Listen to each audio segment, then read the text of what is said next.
Halo guys, kembali lagi di Hinore Channel. Kali ini aku akan merangkum alur sebuah film bergenre horor komedi berjudul Idle Hands yang dirilis di tahun 1999. Film ini mengisahkan tentang seorang pemuda malas bernama Anton yang tangannya dirasuki oleh iblis pencari tumbal untuk kekuatannya. Iblis yang berada di tangan Anton pun mulai membunuh dan membahayakan orang-orang terdekat Anton. Bagaimana kisah selengkapnya? Kita masuk ke alur filmnya. Awal cerita, Miss Tobias dan Mr. Tobias bersiap untuk tidur di kamar mereka.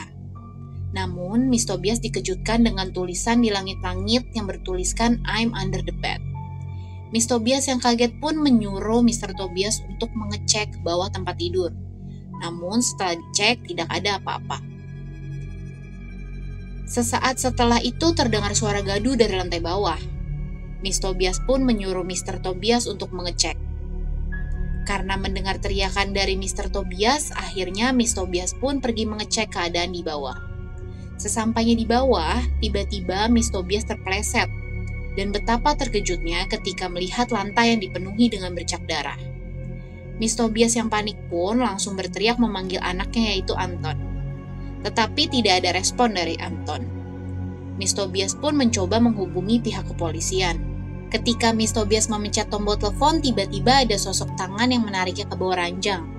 Dan akhirnya Miss Tobias pun terbunuh.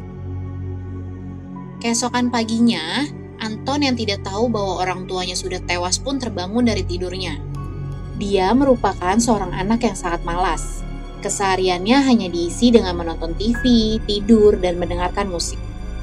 Anton yang kehabisan rokok pun akhirnya pergi ke base camp untuk meminta rokok pada Mick dan Nook. Sesampainya di base camp, Anton bilang bahwa dia tidak melihat kedua orang tuanya sejak tadi pagi. Mendengar kabar bahwa seorang pembunuh berkeliaran di kota mereka, Anton yang sudah mendapatkan rokok pun berniat untuk kembali ke rumah karena khawatir dengan kedua orang tuanya. Setelah sampai, Anton pun merasa ada hal-hal aneh yang terjadi dengan rumahnya. Dia melihat ada bercak darah di pisau yang ia gunakan untuk mengoles rotinya, dan banyak bercak darah yang berceceran di lantai rumahnya. Ia menduga bahwa pembunuh yang berkeliaran di kota tersebut sedang ada di dalam rumah mereka. Tanpa sengaja Anton terjatuh dan menyenggol ornamen Halloween yang ada di ruang tamunya. Dan betapa terkejutnya Anton ketika melihat ayah dan ibunya sudah tewas mengerikan di dalam ornamen Halloween tersebut. Anton yang ketakutan pun langsung keluar dari rumahnya. Ternyata kedua temannya yaitu Mick dan Nook datang ke rumah Anton karena khawatir dengan keadaan Anton. Anton yang ketakutan pun menceritakan kepada teman-temannya bahwa ayah dan ibunya sudah tewas dibunuh oleh seseorang. Mereka pun terkejut ketika melihat Mr. dan Miss Tobias yang tewas mengenaskan. Saat Mick sedang memperhatikan keadaan mayat orang tua Anton, Mick menemukan sebuah petunjuk berupa sobekan baju berwarna abu-abu yang berada di genggaman tangan Miss Tobias. Mick pun mulai curiga dan menyadari bahwa sobekan baju tersebut sama persis dengan baju yang dipakai oleh Anton. Setelah dicocokkan, mereka pun sangat kaget dan tidak percaya bahwa semua petunjuk pembunuhan mengarah pada Anton. Anton pun sangat syok dan tidak percaya bahwa pembunuh kedua orang tuanya itu adalah dirinya sendiri. Melihat hal itu, Mick dan Nook mencoba menghubungi polisi untuk melaporkan kejadian tersebut. Namun, tangan Anton tiba-tiba tidak bisa dikendalikan dan mencoba membunuh Mick yang akan menelpon polisi. Tangan Anton yang tidak terkendali pun mengambil sebuah botol kaca dan langsung menancapkan ke kepala Mick, dan Mick pun tewas. Melihat kejadian itu, Nook yang kaget pun berusaha kabur dari rumah Anton. Namun sayangnya tangan iblis yang ada di dalam tubuh Anton itu pun menghalangi Nook yang ingin melarikan diri dan malah mencoba membunuh Nook. Tragisnya, Nook pun harus ikut tewas oleh tangan iblis Anton. Anton pun merasa frustasi karena ia telah membunuh orang tua dan juga sahabatnya sendiri.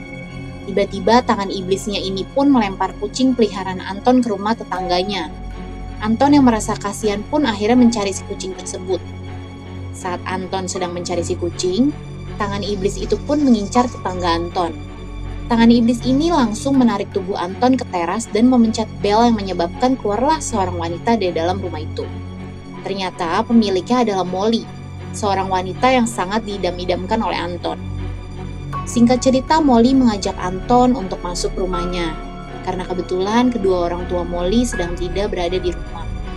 Namun saat di dalam rumah, tangan Anton yang tidak terkendali pun tanpa sengaja menyentuh tubuh bagian belakang Molly. Molly yang terlihat kaget pun merasa Anton begitu nakal, dan ia menganggap Anton memberikan sebuah kode untuk bercinta. Alhasil, Molly yang liar pun mulai menggoda Anton dan akhirnya mereka bercinta. Namun dengan kondisi tangan Anton yang diikat agar tidak melukai Molly. Saat sedang asik-asiknya, mereka dikejutkan oleh suara gaduh di rumah Molly, yang menandakan kedua orang tua Molly sudah pulang. Dan akhirnya Anton pun kabur dari kamar Molly dan berjanji untuk bertemu dengan Molly di Halloween party yang diadakan besok. Sesampainya di rumah, Anton yang merasa berdosa pun menguburkan jasad orang tua dan juga sahabatnya. Namun beberapa saat setelah mengubur, Anton mendengar suara yang memanggil-manggil namanya. Anton pun kebingungan dan mulai menyadari bahwa itu adalah suara teman-teman yang sudah meninggal. Saat mencari sumber suara, Anton dikejutkan oleh Mick dan Noob yang bangkit dari kuburnya.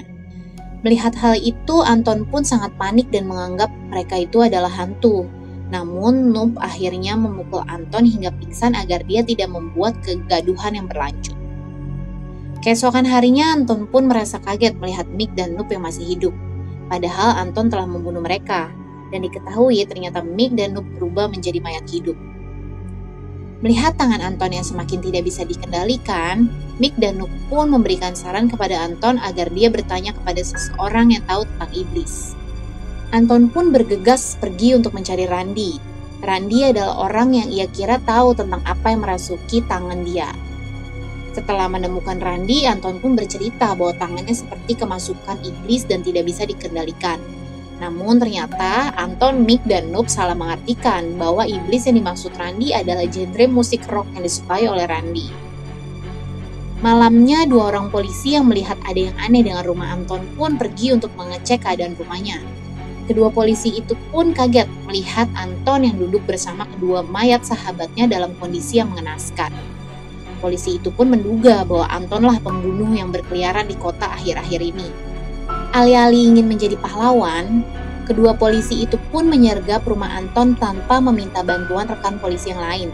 Sayangnya saat akan menangkap Anton, kedua polisi itu pun malah tewas oleh tangan iblis Anton. Anton pun semakin frustasi dan ia memutuskan untuk memotong tangannya sendiri. Ia mengira bahwa ini akan menghentikan tangan iblisnya membunuh orang lebih banyak lagi. Namun itu adalah sebuah kesalahan besar karena tangan yang dikendalikan iblis itu ternyata bisa bergerak sendiri dan kabur dari rumah itu.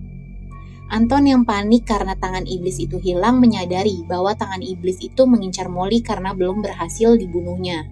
Di sisi lain, Randy tanpa sengaja bertemu dengan seorang perempuan bernama Debbie. Ia berkeliling kota hanya untuk mencari iblis yang merasuki orang-orang pemalas dan ingin memusnahkan iblis itu. Randy pun ingat bahwa Anton menceritakan tentang tangannya yang tidak bisa dikendalikan dan seperti dimasuki oleh iblis. Debbie pun langsung memaksa Randy untuk memberitahu di mana keberadaan Anton dan akhirnya mereka pun pergi untuk mencari Anton. Mengetahui Molly yang sudah diincar tangan iblis, Anton dan teman-temannya bergegas ke Halloween party yang diadakan di kotanya. Namun setelah berada di tempat itu, Anton tak sengaja bertemu dengan Debbie dan Randy. Debbie berusaha untuk membunuh Anton dengan pisau suci yang diyakini bisa membunuh tangan iblis itu. Namun akhirnya Anton yang tahu Debbie dapat membunuh iblis itu pun memberitahu bahwa ia telah memotong tangannya sendiri. Mengetahui hal itu, akhirnya mereka pun pergi mencari tangan iblis itu yang mengincar Molly. Saat party sedang berjalan, tangan iblis itu pun membuat kegaduhan di mana-mana dan menyebabkan banyak orang terbunuh dan terluka. Karena hal itu, semua orang panik dan mulai berusaha kabur dari tempat tersebut. Kerusuhan yang terjadi membuat Anton kehilangan jejak Molly. Molly dan temannya bernama Tanya berusaha kabur dari kegaduhan yang terjadi di ruang party tersebut melalui sebuah cerobong udara. Mereka pun menyadari bahwa tangan iblis itu mulai mengejar mereka. Tibalah mereka di ujung cerobong udara di mana terdapat kipas besar.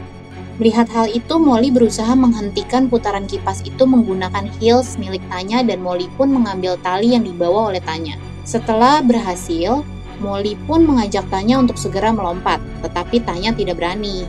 Tiba-tiba tali tersebut ditarik oleh tangan iblis dan mengalungkannya di leher Tanya. Dia pun panik dan langsung melompat, tetapi naasnya si tangan iblis itu pun mengambil heels penahan kipas itu dan Tanya pun tertarik oleh tali itu ke atas dan akhirnya dia pun tergiling kipas besar tersebut. Molly yang panik pun berusaha kabur dari tangan iblis itu. Namun sialnya, Molly yang dipilih sebagai korban ritual untuk iblis itu pun pingsan setelah tertimpa benda yang dilempar oleh tangan iblis itu.